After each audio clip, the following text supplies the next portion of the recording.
wanita-wanita di Indonesia gak usah khawatir untuk takut diperkosa.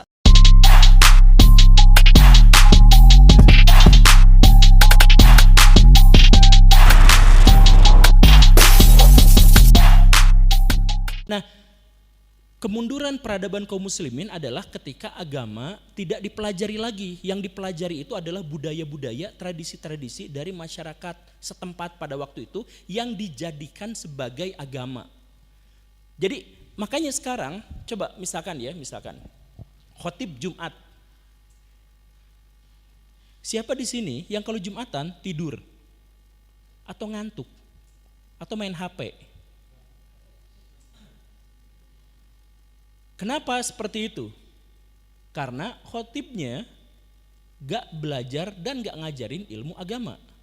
Padahal kalau belajar dan ngajarin ilmu agama itu kita diwajibkan untuk menyebarkan ilmu pengetahuan sedemikian sehingga orang yang di depan kita itu mendengarkan kita. Makanya misalkan Nabi kadang-kadang khutbah itu sampai mukanya merah-merah, matanya merah karena sangat bersemangat, berapi-api. Kita harus ya kayak gitulah semacam itu. Tapi memang agar bisa nyerap. Nah kita kalau khotib lagi naik mimbar, apa yang disampaikan diantaranya? Ini diantaranya yang salah. Sabar itu terdiri atas 3 bagian. Yang pertama itu adalah udah tidur semuanya. Karena apa? Ya ilmu agama yang dia ajarkan itu memang ilmu agama beneran, tetapi dia tidak ada relevansinya dengan kebutuhan pada waktu itu dan disampaikan tidak dengan ilmu agama. Kan rumusannya gini nih, misal ya, sholat itu wajib, ya kan? Wudu itu sunnah, tapi wudu bisa menjadi sebuah kewajiban karena dia menjadi syarat sahnya sholat, begitu kan? Nah sekarang menyampaikan ide-ide agama, berdakwah itu wajib.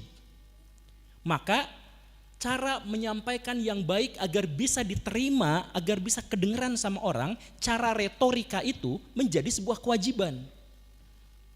Kan gitu, tapi kan kita enggak. Akhirnya ya banyak. Jadi balik lagi, bukan untuk menistakan para ulama, bukan untuk menghujat mereka, tetapi ayo kita berpikir kritis, jangan-jangan apa yang kita pelajari dari para ulama itu bukan ide-ide dasar dari agama. Sebab seandainya ulama-ulama itu mengajarkan kepada kita agama yang benar, maka dijamin Indonesia bebas korupsi. Bukan ditakut-takutin hukum potong tangan, bukan hanya gara-gara itu, tetapi secara keseluruhan dakwahnya itu adalah tentang kejujuran. Seandainya dakwah para ulama itu di Indonesia itu benar, maka masyarakat kita itu akan menjadi masyarakat yang bersyukur, akan menjadi masyarakat yang senang dengan kepemilikannya sendiri, sehingga dia enggak usah nyolong duit dari orang lain atau barang dari orang lain. Seandainya ulama-ulama di Indonesia itu benar-benar berdakwah, mengajarkan hal-hal yang baik, maka orang-orang di Indonesia, wanita-wanita di Indonesia gak usah khawatir untuk takut diperkosa, takut dilecehkan dan lain sebagainya. Karena ketika si perempuannya menjaga diri, ternyata si laki-lakinya juga menjaga diri. Tidak misalkan cuit yang kayak gitu ya, yang kayak gitu. Nah, seandainya semuanya, tapi kan hasilnya tidak. Oh, ada ulama-ulama faedahnya apa? Faedahnya adalah di akhirat dia pasti akan mengantarkan kita ke sorga atau dia menerangi jalan kita untuk sampai ke akhirat.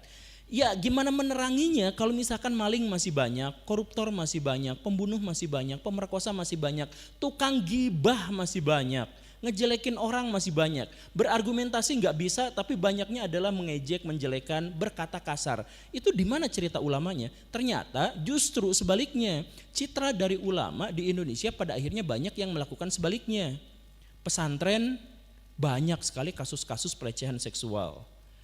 Ulama-ulama, ustadz-ustadz, dai-dai banyak yang ngomongnya berkata kasar, suka menghujat dan suka menjelek-jelekan.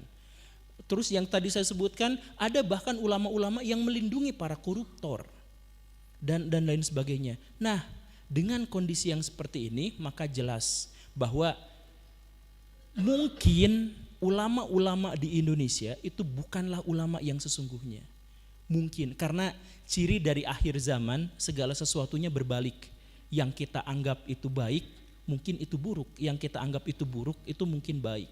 Ciri dari akhir zaman adalah seperti itu. Maka saya gak akan menghakimi, gak akan menunjuk orang-orang siapa-siapa. Cuman mari kita berpikir kritis lagi bahwa terkait dengan masalah agama kita sudah tahu pedomannya apa terkait dengan agama itu. Nah, tinggal silahkan menilai sendiri mana ulama yang memang benar-benar ulama yang mengajarkan agama dan mana ulama yang sebenarnya mengajarkan kebencian, mengajarkan budaya, mengajarkan sesuatu yang bahkan buruk untuk jual beli bisnis pribadinya dan sebagainya. Silahkan dihitung sendiri. Yuk